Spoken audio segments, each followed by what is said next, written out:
Guys, in this video, I do want to go over how I'm trading in these volatile markets.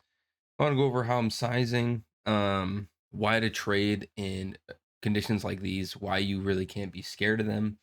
Some of the best opportunities we're going to get right now. I'm going to go over what to trade, kind of where to trade, limits versus marketing in for these kind of conditions. And I also want to go over like big positions being kind of whipsawed around. So yeah, let's get straight into it. First thing, let's go over the S&P. So, I mostly focus on crypto, but it really is following the S&P lock and step. And we were talking about buying calls yesterday. I hope you guys listen and you guys were able to get some money out of that trade, but these intraday moves have been huge, especially for the S&P. The volatility has been really crazy. Like even this little range, you're moving about 2.5%. That's that's like an altcoin, right? Where you're going up and down in little ranges, and it's 2.5, 5%. And really any kind of news can throw you out of your position, put you in negative underwater. So first things first, you want to know how to trade. Number one, reduce position size, reduce position sizing. If you're looked at the NQ or the S DOM or the ladder, whatever you want to call it, the liquidity is basically evaporated, so you cannot trade the same size as normal. You just can't. So that's something to note right off the bat. A lot of people are going to say, "Oh wow, I'm not going to trade. It's so volatile." But during these conditions, you have these potentially setups where you can get in and you're almost immediately profitable. You don't have to sit in these long drawn out kind of intraday plays where you enter and you get chopped out of it. I mean, even here in these Bitcoin rotations, let's say you didn't get this initial kind of short here, you want a short here. I mean, you got like 3%. Maybe you didn't get the whole 3%, maybe you just got 1.5%, but that's a lot on an intraday trade. So the volatility is very big. In my opinion, I would definitely be trading at times like this. So what was I going over? Oh, why to trade? Yeah. So basically, don't be scared of volatility. Volatility is your friend if you're an intraday trader. Um, some people are going to say, don't trade. It's too volatile, et cetera, et cetera. I think the best opportunities are in times like this. Grab your nuts and start trading. I want to go over how I'm entering. So when it gets super illiquid like this, sometimes it can get hard to get filled on orders. So I will use market orders if it's a smaller position I'm using. Again, it depends on the market I'm trading. On Bitcoin, I still think, I mean, unless you're trading massive size, you're pretty much okay using market orders, or if you're using in Silico terminal, you can use the swarm feature. I like that one a lot. Um, but yeah, I think marketing in is fine. One thing you do have to note though, be careful with limits because you get these slippery conditions. Let's say you set a limit. Let's say you're trying to short right here. You get these slippery conditions where people will get squeezed because right now it's all like headline risk and positioning, right? So an example in Bitcoin, we had a bunch of open interest build up, basically some shorts. You guys can see they basically all just got decimated because of this move up. So it's going to be very kind of jumpy people exiting at market. So just be careful.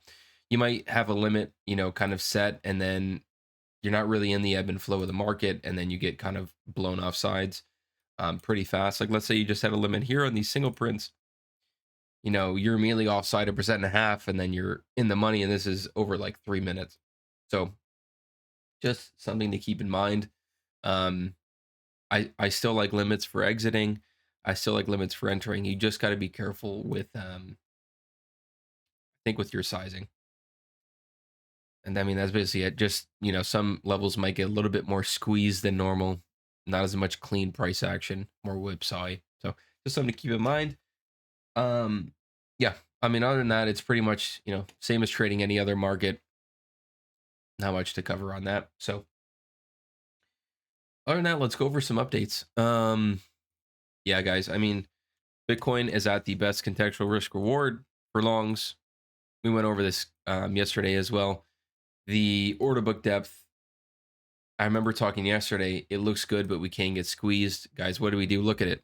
we squeezed all the way down into this very large resting order here, and we still squeezed that. So these things are not the gospel. Um, you know, it's just kind of moving with the S&P. So you you don't even need to trade Bitcoin. You can just trade S&P futures if you really want. But I am I am leaning bullish. Actually, kind of this week we do have macro data coming out the rest of the week. I think, what is it, CPI?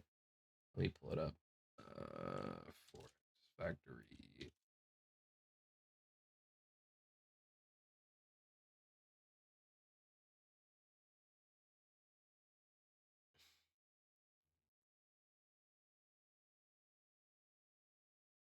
Yeah, so CPI on Thursday, and then we have PPI on Friday. So, and we have minutes on Wednesday. Okay, so tomorrow, I guess we don't have much, which is good. But there's always headline risk with Trump. I don't like extrapolating in times like these because one headline could just blow you completely off sides and everything you said was wrong. So just keep that in mind. I am leaning more bullish though. I think we were talking about yesterday how everyone was so bearish, and I don't think that was the right move. And we did end up getting the bounce. Again, we had those sentiment indicators from Goldman Sachs. We had this kind of large contextual level on the S&P. We had everyone and their mom bearish, so that's why I was bullish. But we'll see what tomorrow brings. Intraday trading wise, Fartcoin has been insane. This coin for intraday trading is bar none probably the best. I mean, the moves here 20%, 9%. If you're just shorting the range highs, you get a quick 10%. Has been absolutely amazing. Another thing I've been looking at is Solana. Solana's starting to actually look pretty good. We went down to 96. My original plan months ago was 90, 80 area to start accumulating. So I'm really paying attention to this one. I think it's really in a good area now. So paying attention to Solana and XRP. Let's see if we get a breakout of the range. Are we going to get the failure, or are we going to get reacceptance back to the other side? Again, it depends on the S&P mostly, or Bitcoin, but mostly the S&P.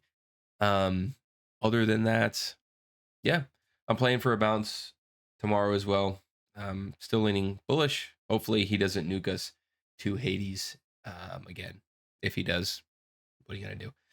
But yeah, that's kind of my quick outlook there. If you guys have any questions, throw them in the comments. I think that was it. We went over trading in these volatile conditions. Just remember, reduce your position sizing. If everything, right now is the time you should probably be glued to the screens. If you like trading in these kind of conditions, I really think now is when you kind of got to press the gas pedal. So if you guys have any questions, let me know.